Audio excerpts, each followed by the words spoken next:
Hello everyone, welcome to this channel. तो इस video में हम एक्सरसाइज 3.4 का क्वेश्चन नंबर 2 का फोर्थ और फिफ्थ पार्ट करने वाले हैं। तो सबसे पहले देख लेते हैं फोर्थ पार्ट। तो क्वेश्चन नंबर 2 का फोर्थ पार्ट क्या है। Meena went to a bank to withdraw ₹2000, यानी कि मीना एक बैंक में जाती है और उसे 2000 रुपये निकालने हैं। She asked the cashier to give her ₹50 and ₹100 notes only. पर उसने कैशियर के सामने एक कंडीशन रखा कि उसे सिर्फ और सिर्फ 50 रुपये का नोट और 100 रुपये के नोट के फॉर्म में ही 2000 रुपये चाहिए। Meena got 25 notes in all. तो कैशियर ने उसे टोटल 25 नोट दिए और उसमें सिर्फ और सिर्फ 50 और 100 रुपये का नोट दिया और 2000 रुपये उसका पूरा हो गया। So find how many notes of ₹50 and ₹100 she receipt. तो कैशियर ने उसे 50 रुपये का कितना नोट दिया और 100 रुपये का कितना नोट दिया, यही हमें निकालना है एलिमिनेशन मेथड के हेल्प से। So let number of ₹50 notes be x and ₹100 notes be y। हम मान लेते हैं कि 50 रुपये का नोट्स उसे कितना मिला, तो x नोट, और 100 रुपये का नोट उसे कितना मिला, तो y note. Now according to question, तो एक बात यहाँ देखना है कि अगर 50 रुपये का आपके पास एक नोट है तो आपके पास कितना रुपये हुआ टोटल। सो 50 इंटू 1 यानी कि 50। अगर दो नोट है तो 50 इंटू 2 यानी कि 100। अगर 3 नोट है तो 50 इंटू 3 यानी कि 150 रुपया। उसी तरह 150 रुपीज़। उसी तरह आपके पास अगर 50 रुपये का एक्स नोट है तो टोटल कितना रुपया बना, तो 50 इंटू एक्स रुपया। तो 50 रुपये के नोट से उसके पास कितना रुपया टोटल मिला उसे। सो 50 इंटू एक्स। उसी तरह हमने 100 रुपये का कितना नोट माना है, तो वाई। तो 100 रुपये का अगर दो नोट रहा तो 100 इंटू 2 रुपीज़ हुआ। उसी तरह 100 रुपये का अगर वाई नोट है तो 100 इंटू वाई रुपीज़ हुआ, यानी कि 100 वाई। सो 100 रुपये के नोट से उसके पास टोटल कितना रुपया हुआ, सो 100 वाई। तो 50 रुपये के नोट से कितना पैसा हुआ, तो 50x। उसी तरह 100 रुपये के नोट को अगर एक साथ कलेक्ट किया तो कितना रुपया हुआ, तो 100 वाई। और यहाँ पे क्या बोला गया कि टोटल उसे कितना रुपया निकालना है, तो 2000 रुपया। So 50x plus 100y equal to 2000। और यही बन गया इक्वेशन 1 हमारा। और दूसरे केस में क्या बोला गया, Meena got 25 notes in all, यानी कि उसको टोटल का टोटल 25 नोट ही मिला है। और हमने क्या माना कि 50 रुपये का एक्स नोट मिला है उसे और 100 रुपये का वाई नोट मिला है। तो एक्स नोट और वाई नोट मिलाकर टोटल नंबर ऑफ नोट्स हो जाएगा। देयरफॉर एक्स प्लस वाई यही हो गया टोटल नंबर ऑफ नोट्स, और वो है क्या, तो 25। Therefore x plus y equal to 25। ये बन गया equation second. Now we have to solve this two equations. तो अब एलिमिनेशन मेथड से सॉल्व करने के लिए हमें क्या करना होता है, इधर x और y का कोफिशिएंट को मैच कराना होता है। तो लेट से हम x का कोफिशिएंट मैच कराते हैं। तो इक्वेशन 1 में x का कोफिशिएंट है 50 और 2 में है 1। तो कैसे मैच होगा, तो इक्वेशन 2 को 50 से मल्टीप्लाई करना होगा। तो साइमल्टेनियसली 1 को 1 से मल्टीप्लाई कर देंगे। So on multiplying equation 2 by 50 and equation 1 by 1। तो इक्वेशन 1 को हम 1 से मल्टीप्लाई करें तो इसमें तो कोई चेंज होगा नहीं, देयरफॉर ये कॉपी हो जाएगा। So 50x plus 100y equal to 2000। ये बन गया इक्वेशन थर्ड। नाउ अब इक्वेशन 2 को 50 से मल्टीप्लाई करना, तो लेफ्ट में भी मल्टीप्लाई होगा और राइट में भी होगा। तो अगर इधर मल्टीप्लाई होगा तो 50 से, तो इसमें भी मल्टीप्लाई होगा 50 से और इसमें भी। Therefore 50x plus 50y। So 50x plus 50y and that is equal to, और इधर अगर हमने मल्टीप्लाई किया 25 को 50 से, तो ये क्या बन जाएगा, तो 1250, 1250। So 50x plus 50y equal to 1250। और इसे हम मान लेंगे इक्वेशन 4। अब हम देख रहे हैं कि x का कोफिशिएंट यहाँ भी 50 यहाँ भी 50 मैच हो गया। और चूंकि दोनों का साइन सेम है इसलिए सब्ट्रैक्ट करने से ही एलिमिनेट होगा।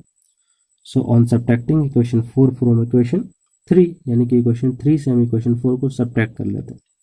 क्योंकि अगर देख रहे हैं कि 3 से 4 को सब्ट्रैक्ट करेंगे तो ये भी पॉजिटिव आने वाला है और ये भी, इसलिए सो कर लेते हैं 3 से 4 को subtract.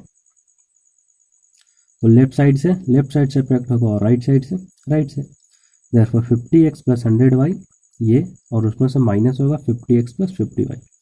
So 50x plus 100y minus 50x plus 50y and that is equal to 2000 minus 1250। so 2000 minus 1250। अब ब्रैकेट को ओपन करेंगे तो 50x प्लस 100y, यहाँ से माइनस 50x और ये minus plus minus 55 equal to, और ये 2000 में से 1250 जाएगा तो 750 बचेगा। अब यहाँ से 50x प्लस और 50x माइनस, ये दोनों तो एलिमिनेट होगा, और 100y में से 50y चला जाएगा तो बच जाएगा 50y। So 50y equal to 750। तो y की वैल्यू क्या आ जाएगी, तो ये 0 से 0 कट जाएगा और 5 से 75 कटेगा तो 15 बार। सो y की वैल्यू आ गई 15। अब x निकालने के लिए हम क्या करेंगे, तो y को पुट कर देंगे इक्वेशन 1 या 2 कहीं भी पुट कर सकते हैं। So put y in equation second. तो यहाँ पे हम y को कहाँ रख रहे हैं, इक्वेशन सेकंड, क्योंकि यहाँ से हम देख रहे हैं कि आसानी से x निकलेगा, यहाँ थोड़ा सा डिफिकल्ट होगा। सो y इसमें पुट कर देते हैं, तो x plus y equal to 25। Therefore x plus और y की जगह हम क्या रख देंगे, so 15। So x plus 15 equal to 25। That implies, तो x की वैल्यू क्या आ जाएगी, तो 25 में से 15 चला गया तो 10, तो x इक्वल टू 10 आ गया। सो हमने अब नंबर ऑफ 50 रुपीज़ नोट को हमने क्या माना था, तो x माना था, और x की वैल्यू आ गई 10। Therefore number of 50 rupees note क्या हो गया, तो 10। उसी तरह हमने नंबर ऑफ 100 रुपीज़ नोट को क्या माना था, तो y माना था, और y की वैल्यू आ गई 15। Therefore number of 100 rupees note क्या हो गया हमारा, 15। सो 50 रुपये का 10 नोट मिलेगा और 100 रुपये का 15 नोट मिलेगा तब उसे, और हम जानते रहे थे कि टोटल कितना, यही हो गया इसका आंसर। 2000 चाहिए था, तो 100 रुपये का 15 नोट यानी कि 1500, और 50 रुपये का 10 नोट यानी कि 500, तो 1500 और 500 मिलकर ऐसे भी 2000 हो जाएगा। So now next question. Next है क्वेश्चन नंबर 2 का 5th पार्ट। तो क्वेश्चन नंबर 2 का 5th पार्ट है, a lending library has a fix charge for the first 3 days and an additional charge for each day there after.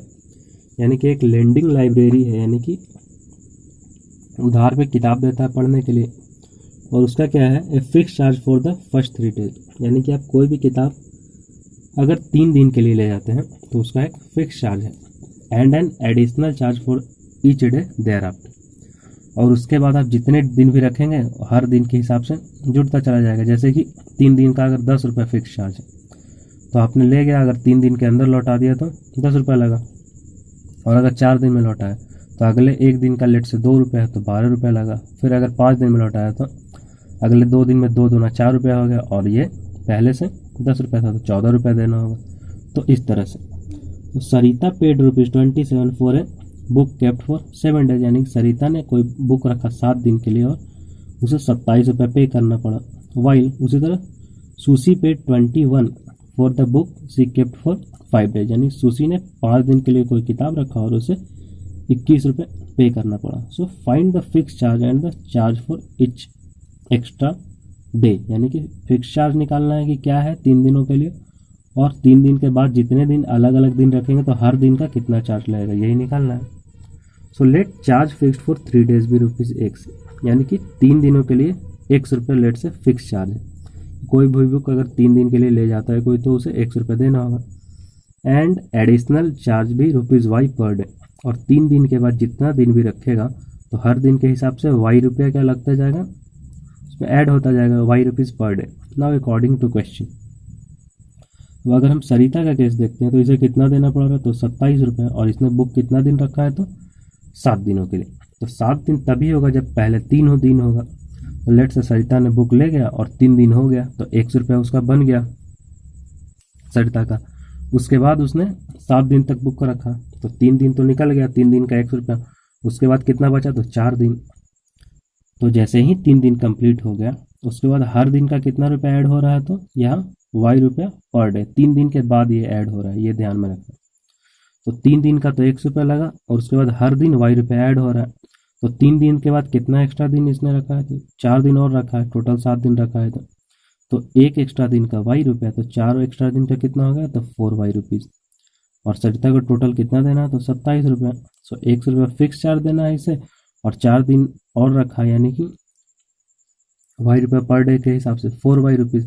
So X plus 4Y equal to 27। ये हो गया सरिता का case solve यहाँ। अब दूसरा है सुशी का केस। तो इसमें क्या देना है, इसे 21 रुपये देने हैं। तो ये भी सबसे पहले 3 दिन के लिए किताब रखेगी, तो 3 दिन का इसका बन गया ₹X, और उसके बाद ये लौटाती क्या है, तो 5 दिनों के बाद। तो 3 दिन का 100 रुपये बन गया। उसके बाद ये कितना एक्स्ट्रा दे के लिए रखती है, तो 3 और 2 5, यानी कि 2 दिन और रखती है। और 1 दिन एक्स्ट्रा का लग रहा है वाई रुपया, तो 2 दिन एक्स्ट्रा का कितना लग जाएगा, सो 2 वाई रुपीज़। तो 100 रुपये तो ये लग गया इसका 3 दिन का, और एक्स्ट्रा 2 दिन का क्या लग गया, तो 2 वाई रुपीज़। और ये दोनों मिल के सुशी को 5 दिन में कितना देना है, तो 21 रुपया। Therefore x + 2y = 21। ये बन गया हमारा क्या, इक्वेशन सेकंड। नाउ अब हमें क्या करना है, इन दोनों इक्वेशन को सॉल्व करना है। So let's solve. तो अब हम देख रहे हैं कि यहाँ x का कॉफिशिएंट 1 है और यहाँ भी x का कॉफिशिएंट 1 है। तो कॉफिशिएंट तो मिलाना नहीं, सीधा एलिमिनेट करते हैं। So on subtracting equation 2 from equation 1, यानी कि इक्वेशन 1 से 2 को हम सब्ट्रैक्ट कर देते हैं, क्योंकि साइंस यहाँ पे सेम है, इसलिए सब्ट्रैक्ट करने पर ही एलिमिनेट हो। सो x + 4y यहाँ से माइनस x + 2y यहाँ से इक्वल टू 27 - 21। अब यहाँ से क्या करते हैं हम, ब्रैकेट हटाते हैं, तो x + 4y यहाँ से -x माइनस का 2y = 27 में से 21 गया तो 6। तो यहाँ से x और -x तो हो जाएगा एलिमिनेट, और 4y में से 2y जाएगा तो बचेगा 2y = 6। तो y की वैल्यू क्या आ गई, तो यहाँ से 2 से 6 3 टाइम्स कटेगा, तो y की वैल्यू आ गई 3। अब निकालना है हमें x, तो उसके लिए क्या करते हैं, पुट y इन इक्वेशन 1 में डाल देते हैं y को। तो इक्वेशन 1 है x + 4y = 27। Therefore x + 4 times और y का वैल्यू यहाँ से रखेंगे 3, तो x + 4 × 3 = 27। अब इसे सॉल्व करते हैं, तो x = क्या हो जाएगा, तो 27, और 4 दिया 12 इधर जाकर माइनस हो जाएगा। सो x = 27 - 12। देयरफॉर x = और 27 में से 12 जाएगा तो कितना बच जाएगा, तो 15। तो x की वैल्यू आ गई 15 और y की वैल्यू आ गई 3। तो फिक्स चार्ज हमने किसे माना था, तो फिक्स चार्ज हमने माना था x को। देयरफॉर फिक्स चार्ज क्या हो गया हमारा, 15 रुपया, यानी कि 3 दिनों का कितना लाएगा, 15 रुपया। उसी तरह एडिशनल चार्ज को हमने माना था y। सो additional charge per day = y, और y की वैल्यू आई है यहाँ से 3। Therefore additional charge per day = ₹3। तो 15 है फिक्स चार्ज और 3 रुपये है क्या, प्रत्येक एक्स्ट्रा दिन का। So this is the end of this video. मिलते हैं नेक्स्ट वीडियो में।